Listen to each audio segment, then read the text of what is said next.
Well, Mondays are normally the most boring day starting the week. But here in DWZ, we try to keep things more exciting and fun for everyone. But however, since we are now in the month of July, we're going to be reviewing, of course, two past events from the month of June.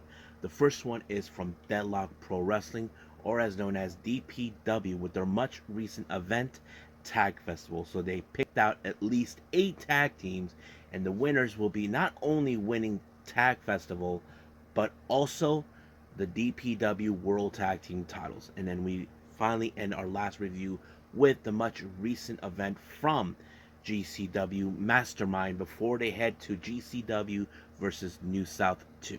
And of course, we got some interesting, exciting stuff in our news updates, such as what events are being posted by the promotions, who's being booked, what matches, any injuries, any signees, the whole enchilada. So, let's get ready for another episode of Deleted Wrestle Zone.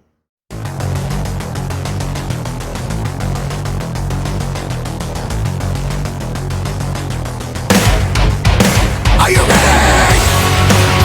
Get up, get up! Get up, get up! Get up, get up!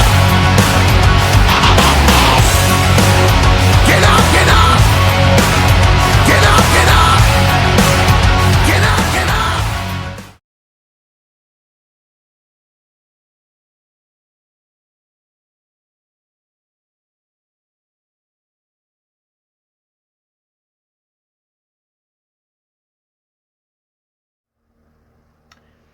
Welcome everybody to Deleted Wrestle Zone, all things that is pro wrestling with AEW, NXT, New Japan Pro Wrestling, Impact Wrestling, the National Wrestling Alliance, various promotions, wrestlers, matches, and championships.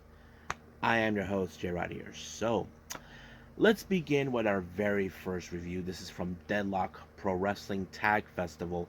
Now, this isn't a tournament they decided to do for one day only.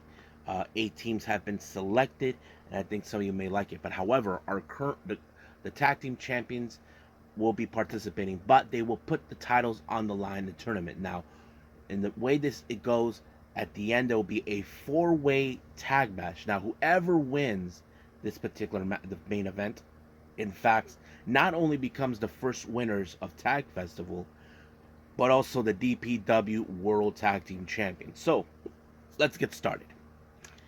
Our first match is both, of course, the tag team titles and Tag Festival, the first round. We have, of course, Miracle Generation, Dustin Waller, and Kylon King taking on Violence as for Dominic Guarini and Kevin Koo. So I thought this match was pretty good. It was very awesome. I think it was very interesting. But however, I had a feeling that this one was definitely going to go straight with Violence is Forever, since they are the fan favorites in this tournament. Not only because they're the tag team champions, just because many fans love what they can do, and that not only that, they sing along to their theme song, but they finished off their match by applying the J Buster onto Waller, giving them a win. But however, at the post match, the Workhorsemen attacked Violence Forever, since the rivalry escalated more and more and more and more. Workhorsemen has been very frustrated with Violence Forever not participating, giving them the tag title match that they deserved. But of course, while that was happening, they what's their name? Jackson Drake and Jay Malachi, involved in the Tag Festival tournament, decided to come out to give them a beatdown, since they've been feeling like, they should not have been ignored. But I have to say, many people would have thought in this particular match that, of course, Jay Malachi and Jackson Drake would have won. But however, as always, I feel like they were throwing the storyline that this meant that the Workhorsemen should be on their way to the end. It was, of course, a diving foot stomp by Anthony Henry. No, by JD, by Anthony to Jackson Drake. Then JD Drake picked up the pin. So that kind of sets the whole thing. So they move on. The Workhorsemen and Violence Forever are in the final round. Now our next two matches, we have, of course, MSP, Aiden Angro, and Danger Kid versus Above the Rest. Tristan Tai, and of course Gabriel Sky. Very fun match, very interesting. But however, at some point during the match, Aiden was really hurt, like he might have hurt himself. Hope he was okay, but Danger Kid was able to try to go on further and further, regardless that his tag partner might have injured himself. But it was, of course, the laid to rest on Angro that put away um, MSP and giving the advance for the above the rest to continue on to the next round. Now, our last match, this one, it was very interesting. This is a return rematch or revenge, however you call it. The Best Bros, Balianaki and Mei Suga taking on the International Giants, consistent of Andrew Everett and of course Miyuki Takase. Now, this is not the first time these two teams have faced off. Now, while I think it was last year or so, I'm not sure when. However, these two teams have faced off, but however, it was Takase and Everett that actually walked out as the winners. And now this is basically a revenge match. But I knew this was going to be a fun, extreme match for me because, as a fan of the Best Bros, I think they're a really awesome team to enjoy, despite the fact of everything. But what I love about this is that, they were throwing the little shenanigans outside the ring. But in the end, it was the Dolphin Press that put away Miyuki Takase, giving the Best Bros the next advancement into the round. Now, before we jump into the final round, and also involving the tag titles, we have two other special matches. The first one, there were some serious changes in this one. This was supposed to be a women's tag match. It was supposed to be Vert Vixen and Hyan, but due to some circumstances, Hyan was unable to participate, so they contacted Miyu Yamashita, who of course was available due to the fact that she's been been in the States since after what was it? After the Tokyo Joshi Pro Wrestling were in fact doing their LA stuff in April.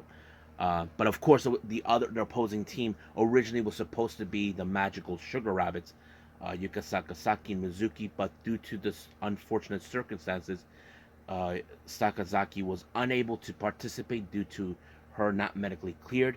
But however, as a good friend of Mizuki, she decided, I'm going to be there and give her moral support. But her tag partner is someone that Mizuki knows all too well. They have faced off before as rivals. We're talking about Emi Sakura. Now, the dynamics is this one. It's kind of interesting how this particular match has changed. I mean, look, Vert Vixen and Miyamashita, they're incredible wrestlers, but the dynamic and as a tag team, that is uncharted waters right there. Miyuki Takase, Mizuki, and Emi Sakura, their dynamic is student and teacher. We know that, of course, Emi Sakura has faced off Mizuki one-on-one before, but as a tag team, that's also uncharted waters. But however, I know for a fact that Emi Sakura could rely on Mizuki since, after all, she was the one who trained her. So that kind of sets the whole thing. But in the end, of course, it was the Mahestral by Sakura who put away Vert Vixen, giving them the win. So I thought that was a lot of fun to take place. Now, before our next match is the DPW World Title, we had Colby Corino. Recently, apparently, DPW had enough with the shenanigans with Lucky Ali, from my understanding, and he was assigned as a special enforcer. So the match became, of course, Mike Bailey versus Lucky Ali. Of course, the shenanigans was going to happen, but the match was, of course, Colby Corino tried to ensure that this match goes by not touching up, but making sure, because the referee was out, and somehow it was reversed. The match should have gone into Mike Bailey, but another ref saying that this was invalid. There had to be a restart, but of course, Lucky Ali took a shot by low blowing Mike Bailey and then applying the what was it he called it again? The funky driver, giving him the chance to retain the title. This was a huge disappointing loss, and many fans are not happy with the idea of this. So I'm sure that Colby Corino will try to find a way to get his hands on that title whenever the opportunity arises. Now, our main event is the final of the Tag Festival, and whoever walks away will become the DPW World Tag Team Champions. Our teams, we have Workhorsemen, Best Bros, Above the Rest, and of course, the champions, Violence is Forever. Now, the Best Bros were able to eliminate Above the Rest. That was a pretty good match. And then, of course, there was moments. Of course, we saw Mei Shruga getting in the face of Anthony Henry and JD Drake, the Workhorseman, but it was no good. Apparently, the match ended with the Best Bros being eliminated by the Workhorseman. And of course, in the end, it was supposed to be this way. It was the Workhorseman and Violence Forever in the end. But JD Drake used like some sort of one of those plates that they use for baking on the face of Anthony Henry, and unfortunately, that resulted into the Workhorsemen not only winning Tag Festival, but at the same time becoming the brand new DPW World Tag Team Champions. So, of course, many fans are not happy with it, but it is what it is. Ref did not see what happened. They said they were gonna. This match was originally supposed to be a no disqualification match, but JD Drake was nothing but full of crap. He's decided to make it into the same rules. He played dirty. So I'm sure Violence Forever will get payback for that at some point, but we'll get to that at another time. I think that's pretty much it with DPW. Let's move on to our final review, GCW.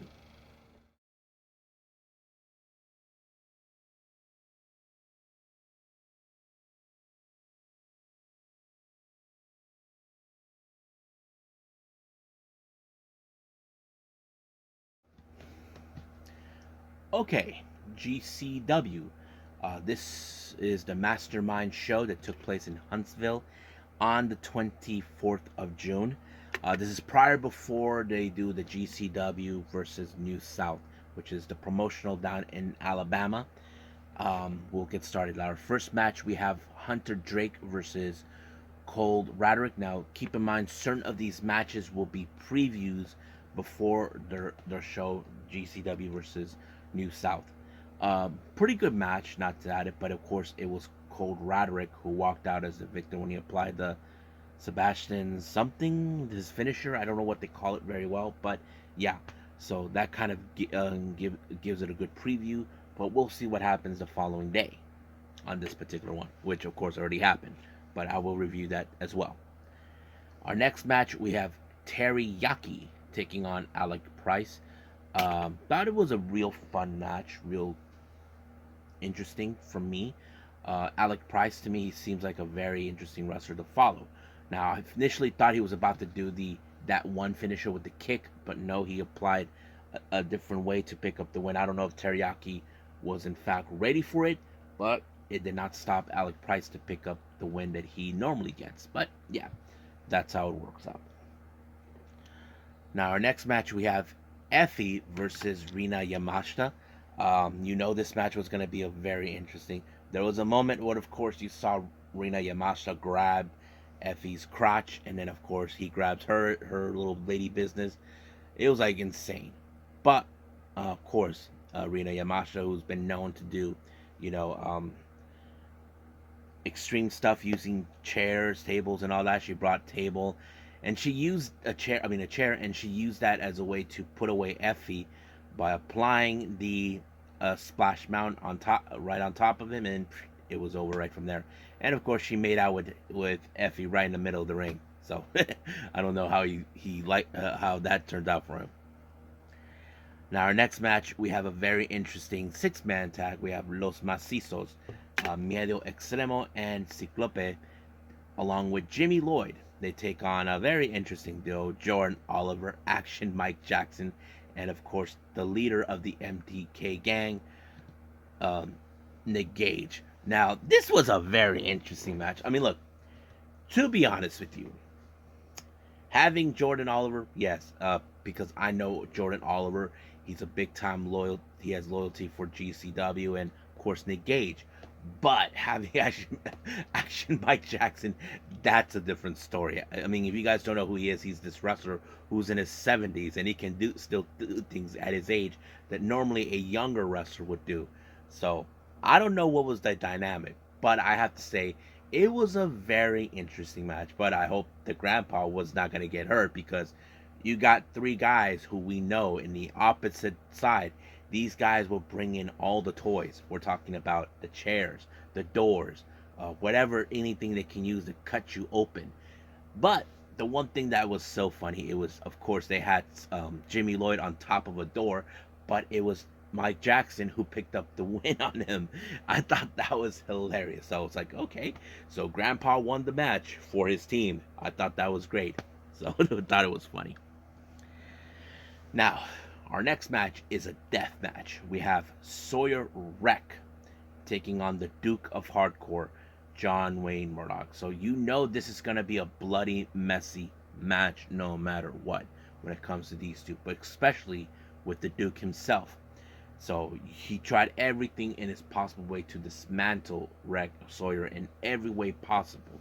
But however, Sawyer grabbed John Wayne Murdoch with double hands, on a choke on him, and bam, right on top of the chair, and giving her the win. However, in the post match, he wanted to congratulate her, but being the sick son of a bitch, he actually attacked her, tried to beat her down. But luckily, Sawyer-Wreck's tag partner and friend Joey Janela showed up for the rescue. But you know for a fact Joey Janela was stopping nothing to get his hands on this guy one way or the other.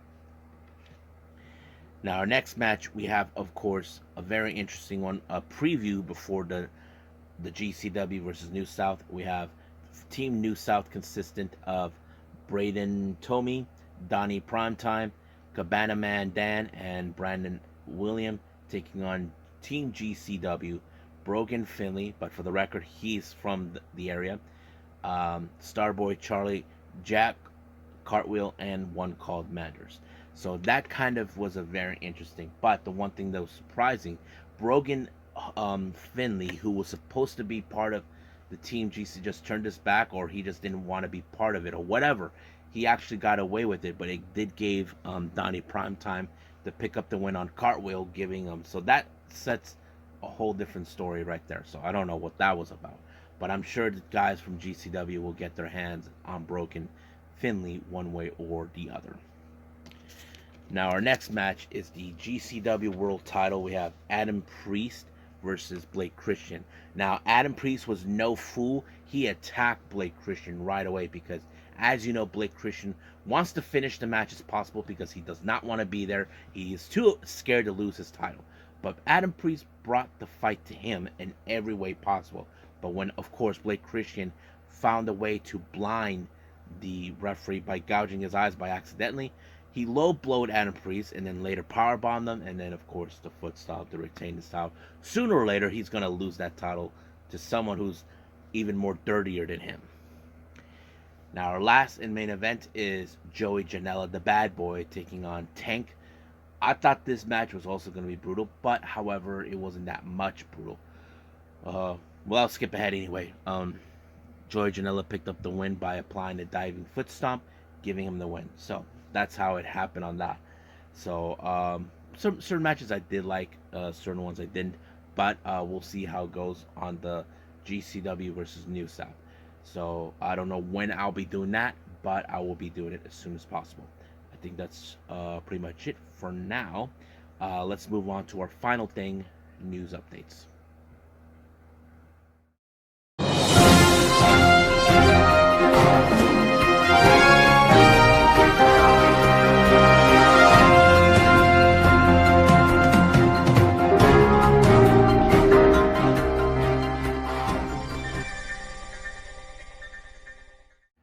Okay, so welcome to our news updates. So let's get started to talk. Now, as you know, recently I talked about, of course, GLEAT announcing on July 1st that Kota Ibushi will be making his debut on August for their next event. However, apparently some information came about. The GLEAT made a very bold move. Now, I'm not saying because he is booked to sign. Is the timing of the date that was announced that he will be heading to GLEAT. Now, those who don't know what I'm referring to, let me explain it. Certain significance of the announcements lie for a specific reason, either like anniversaries or birthdays or something special occasion. Well, when this was announced on July 1st, it turned out to be that it was, of course, the anniversary of Kota Ibushi's debut. So it was a bold move from GLEAT to do that. So I have to say, I give them props from playing a bold move to get everybody hyped up. So I have to say, I give them credit for that. Now, those who here in the States have often talked about Giulia, that you would like to see her come here to face any wrestler, doesn't matter from what promotion. Well, if you guys have been aware, Toni Storm said some things about Giulia and all this. Now, the obvious question does tell: did Giulia heard what she said? Well, apparently she did. Mutti Perusa got the scoop on that one, and let me pull it up for everyone so I can read it. This is what she said. I'm glad. She was a stardom wrestler before becoming a global level star. When people say things like that, it makes me excited. Perhaps I can make her regret what she said. Giulia grinned. I'm waiting your offer. I'll come over and make you cry whenever you want. I love to beat up your pretty face. So there is the possibility that we could see the somewhat forbidden door that we've been expecting from Stardom to cross over. Now, the obvious question does tell: will this take place here in the States or in Japan? A friend of mine believes it's going to take in Japan, but we'll see how that happens, because I'm sure that if they're going to be Stardom talent coming here, they should be getting some visas as well. But we'll talk more about that at some other time, but we'll see. Wrestling Open, if you guys don't know, this is a promotion that it was created by Beyond Wrestling, has announced for their upcoming event on the 6th of July, which is, of course, this Thursday. Billie Starkz makes her debut, and she'll be facing against Megan Bayne. So that's going to be exciting to watch. If you guys remember Trench from the Mogul affiliates, apparently it was just revealed that he's been released from AEW. And the strange thing is, this is a rare occasion that we talk about. He hasn't had a single match and he was released. But it turns out that Trench was an 11-year pro baseball player, which makes sense. But yeah, so he hasn't had a single match since being there. But good news is Parker Boudreaux said he's still there. So he's out on injury, from my understanding. West Coast Pro has announced for their upcoming event on September 10th for the from the West Coast of Love. Dragon Gate's very own Shun Skywalker will be making his debut. That's going to be exciting. As you know, AEW continues to grow in every international country. Recently, it's been told that they will be now available this Wednesday in Mexico. Televisa and VIX will be Televisa, the broadcast, and the VIX, which is the streaming company, will be providing that availability soon. Now, I was saving these last two updates for last. Now, this was announced interesting for GCW. As you know, Utami Hayashishita announced that she'll be taking a bit of a journey. Now, it's still unclear when she'll be back, but GCW announced that Utami Hayashishita will be making her way to the GCW ring. She's already booked for several events, and that is, of course, on the 8th of July for the Hartford Clean Up Now, and then the 9th, which is at the GCW Richford Park, and then finally the 14th of July in New York City, which I think that's the Now and Forever show. But her debut match on the 8th of July will feature her playing, will be facing against Billie Starkz. But this gives her enough time for her to prepare before heading back to Japan, as you know, because we'll be starting the 5-star Grand Prix real soon. So I hope she makes it back in time. Now, our last one, as you know, I talked about this before. Former NXT star Sareee, now back to her old name known as Sareee, has announced the card for the upcoming Sareee-ISM Chapter 2 that will take place on August 4th. And this is the card that she announced, and I will explain a little bit. She has Ibuki Oshi from Ice Ribbon taking on Evolution's Chi-Chi. Sareee has faced her before, and she really is fond of her. So this is a good opportunity for her to do that. Second match, we have tag team action. We have Jaguar Yokota teaming up with Kazuna Tanaka, who is the daughter of Minoru Tanaka. Their opponent is Kaido Ito and who was it? And Kohaku from Pro Wrestling Wave. And then our next match, straight up from Marvelous, Miyu Momono, our current AAW champion, and of course she takes on against Miyuki Takase.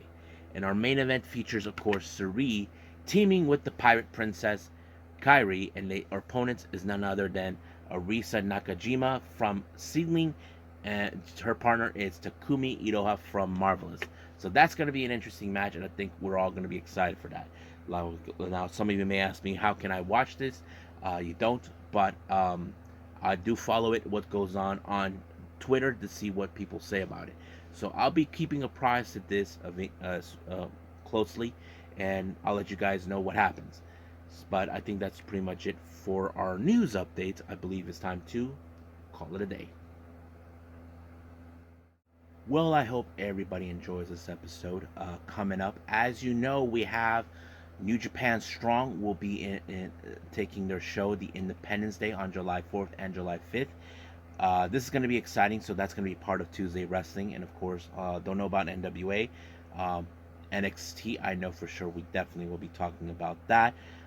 If there's any of the other events that I'll be talking about, we'll see how that rolls. So we'll just stick to what I just announced, and we'll go from there. But for now, I will see you guys in the next DWZ time. Same DWZ channel. I must bid all of you adieu. So, goodbye. Mwah. And have a nice day. Bang.